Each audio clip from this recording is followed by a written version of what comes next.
Hi everyone, Anthony Fantano here, internet's busiest music nerd. And it's time for a review of the new Kirk Knight album, Late Night Special. Kirk Knight is a New York rapper, producer, Pro-Era affiliate, Beast Coast! And now here he is with this new full-length album, which is pretty much just dropped out of nowhere. As some of you may know, Kirk did show quite a bit of promise on that last Pro-Era tape, Peep the Apocalypse. And the question is, has that promise developed into a good, solid, enjoyable, full-length album? Well, this project does have 12 tracks on it, which I think is a good move. Doesn't really overstay its welcome or anything like that. Seems Kirk wants to make a good impression with as few tracks as possible. And as far as the instrumental vibe of this album, much like other members of Pro-Era, especially Joey Badass, Kirk sort of channels that 90s boom bap jazz rap vibe. There are some great loops and samples throughout this thing. I like the dreamy piano loop on the song 5 Minutes with Joey Badass. The very eerie twanged melody on the song Broke Land is pretty fantastic and sets a very dark tone for that song. And the more modern approach on the song Nighttime, as well as a few other tracks here, is nice as well. Not only are there rattling trap style hi-hats on this thing, but the synthesizers are super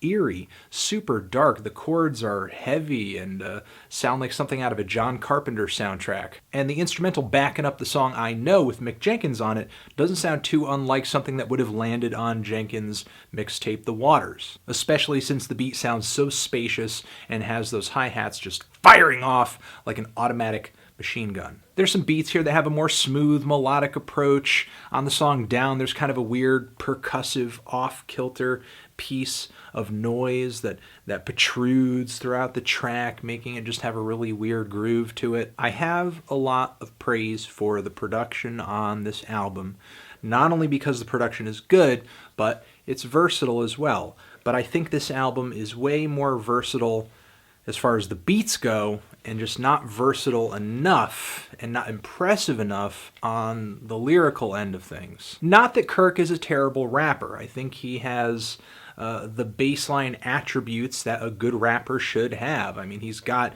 some decent bars. He's got flow. And quite a few of the songs on this record are actually topical and focused in some kind of way. But I think there are a few things about his rapping that kind of holds this record back a little bit. For one, his incredibly youthful voice, which doesn't really have that much presence or weight to it, which I think makes songs like Broke Land really hard to sell, because he is kind of going aggressive on this track, but that aggression for me isn't really felt. That hook, though, is monstrous, where he layers all the vocals on top of each other. Brooklyn! And he doesn't exactly start the record off with a blast either on the song Start Running, which essentially kind of puts the introduction of this album in something that sounds like a dream sequence. The blissful heaven is real doesn't exactly put any teeth on this record either. I think as somebody who's really trying to establish himself as a solo artist within this, kind of pro-era context, he needs to come through with something just a little more hard-hitting and definitive, not these sort of light, introspective tracks that are sort of breezy and kind of forgettable. On this very track, Kirk drops lines like, "Give me everything I need to release the beast." And I think the issue is that on this record, I don't think the beast really gets released. Or if he is, the release isn't really that exciting. At this point on this album, Kirk kind of reminds me of where Joey Badass was a handful of projects ago. Somebody who had a lot of talent and had some great tracks under his belt, but I think really was yet to define himself as an artist and was really yet to put together a solo project that was just solid and fantastic from beginning to end. Again, Kirk has these baseline attributes that a good rapper should have, but I think he's yet to really build anything definitive on top of those attributes, which I think is shown in the fact that his guests consistently steal the spotlight from him on this record, especially since he puts a lot of them first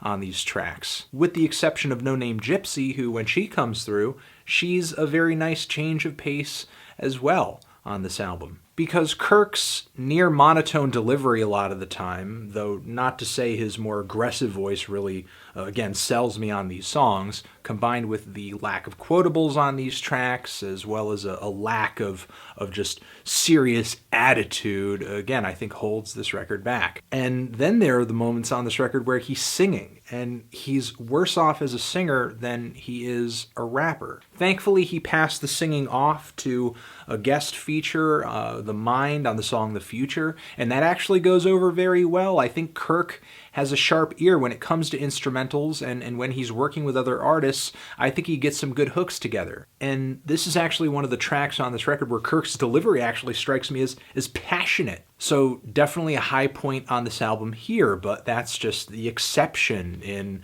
the vast majority of these tracks, which I think are kind of bland and a little middle of the road. I'm feeling a strong 5 on this thing. Transition.